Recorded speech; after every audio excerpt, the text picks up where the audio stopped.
Senate in ensuring that Bungoma gets over 12 billion shillings. In essence, we are talking about 12.985 billion shillings, Honorable Speaker. And for the people of Bungoma to understand that the executive of Bungoma will be galloping or using 601 million shillings. That is to say that we expect the county government of Bungoma to work effectively for the people of Bungoma, to keep off their hands from the honey jar of the public, and ensure that the great people of Bungoma are satisfied with the service delivery given by the executive. Honorable Speaker, joining honorable members to say that we have indeed added value to the county government is to insist, Honorable Speaker, that the monies allocated and the schedule given, Honorable Speaker, from the last financial year indicates that there is a tendency of bad manners from the executives of the Republic of Kenya's devolution centers for not paying CHPs, for not paying pending bills. And for Bungoma, Honorable Speaker, I want to thank this House that last week when honorable members weighed on the issue of CHPs, today the CHPs of Bungoma have received their 2 months arrears of April and May. That tells you that necessary noise, constructive criticism will definitely push them to deliver. But that does not say that they have paid all the bills, Honorable Speaker. My great county is yet to pay from July last year to October of last year. So we are talking about 4 months, Honorable Speaker. And in a few weeks, we'll be crossing over to the new financial year. So if they have budgeted their monies, they have never run out of fuel, never run out of milk, conch tea, never run dry of mandazis in the offices, Honorable Speaker, never run dry of oil in their vehicles, but they have run dry on salaries of CHPs. It's quite ironic, Honorable Speaker, but we'll continue raising the concerns of the people. Honorable Speaker, colleagues have mentioned about the very important aspect of early childhood education.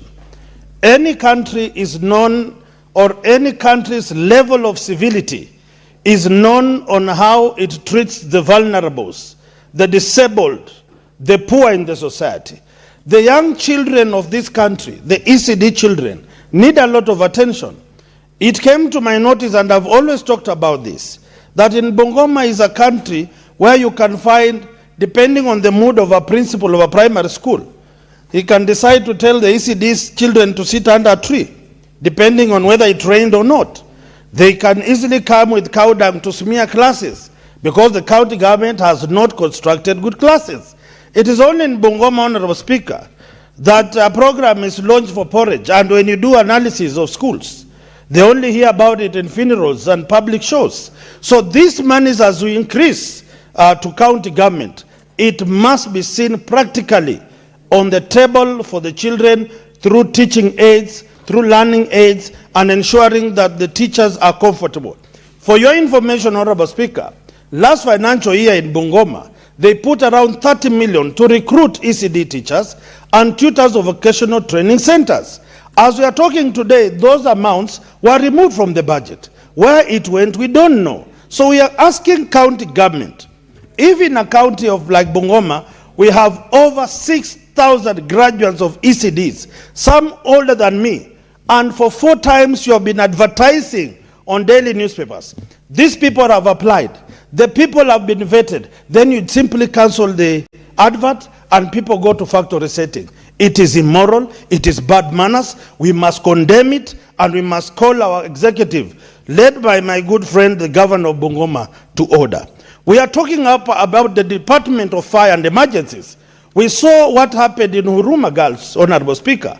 May their souls rest in peace. But we are saying county governments must be pushed to deliver such critical services of emergency and firefighting equipment.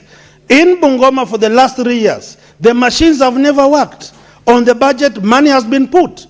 So are we waiting for another disaster for people to come with handkerchiefs to wail and mourn and join people who have suffered, yet it is under their nose that they are not working as expected as a county government? The monies we are improving in this allocation this year is supposed to ensure the Department of Emergencies, Disaster Management and Special Programs is well handled at the county level, including ambulances in facilities, Honorable Speaker. You can imagine a patient telling you, if you are going to put me in the county ambulance, I'll rather use a boda boda to go to hospital. Because they are not sure if it is an ambulance, because the roads are pathetic, they will even suffer more than on a motorbike, because on a motorbike boda boda is more gentle in taking these people to the facility. Honorable Speaker, these amounts that we are increasing in Bungoma, they are supposed to turn around the soil testing kits. It is only in Bungoma, Honorable Speaker. I don't know if many members of the House can have these machines. In Bungoma, we have 2 vehicles worth over 20 million to test and advise farmers on what fertilizer, what pesticide, what herbicide to use as you grow crops in Bungoma. Those machines have stalled for as long as 5 years ago. What kind of systems are we putting in place? What kind of regimes are we tolerating? Yet our people are planting and harvesting without the nitty-gritty and advice of the executive.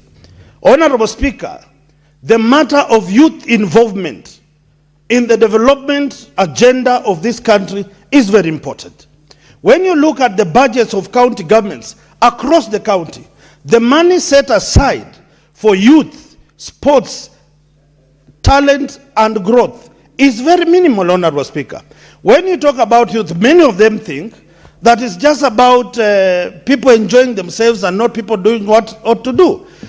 The youth sector in this government and in this country, they must ensure all ministries in the devolved sections have a youth component, because youth are equally engineers, they can do roads. Youth are equally agriculturalists, they can do farming. Youth are equally sports people, they can play and earn their salaries. Youth are environmentalists, their share must be seen in the budget. And above all, they must have resources for training these young people to be able to utilize the devolved monies that we are pushing to counties. What we are seeing today, Honorable Speaker, is young people being turned around to be sycophants, to be cheerleaders, to be the purported goons, to just shout slogans for politicians, and yet when the rubber meets the road, when the budget is read, when programs are being unleashed and rolled out, the young people are missing.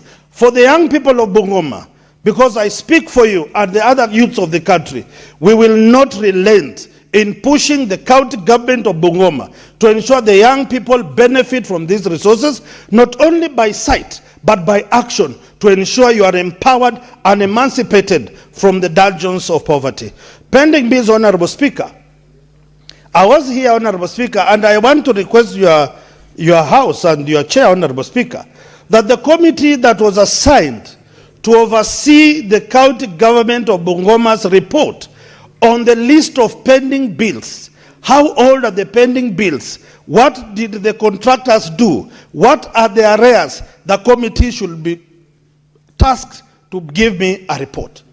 Our people are suffering, Honorable Speaker, and in the several weeks to come, I will be looking forward to inviting the relevant committee. I will host a meeting of those contractors, those suppliers, those disabled people, those widows who did work in Bungoma for as long as devolution was, to come and listen from them. Because I think, Honorable Speaker, we are simply talking from some tower somewhere. You know, people operating as if we are on the top of KICC. Like the proverbial devil and Jesus at the hill, that you'll take this or this. No, I want to request the committee that I will invite you to Bungoma, meet these people, share their predicaments, and I'm told that we shared last week, some county governor has a fake pending list. He prepares the documents by his people. They pay according to how friendly are you politically aligned, how much are you releasing? And on behalf of the people of Bungoma and the contractors of Bungoma, we will not sleep. We will ensure that you get justice for the work you did, and the executive has no mandate to play games with you. Finally, water is a very important sector in the lives of people. In Bungoma, Honorable Speaker, we have a drilling machine. But if you ask them how many wells have they dug for the people of Bungoma, they are ashamed to tell you, because they will rather advertise tenders, give tenders, because people will pay in kickbacks. There is a percentage that they will get out of contracting well drilling for the people. But they will not allow to fuel, to repair, and drill freely for the people of Bungoma. We have no meters. The pipes are bad. The workers are paid decibelly. The taps are reading figures that cannot add up from the last time people saw drops of water in their taps. We are talking about a failed government system, county regime of Bungoma. We must up our game, and I will ensure that in my lifetime, Bungoma becomes an epitome of success, not an example of a failed county government. Thank you, Honorable Speaker. Senator Buru Oginga.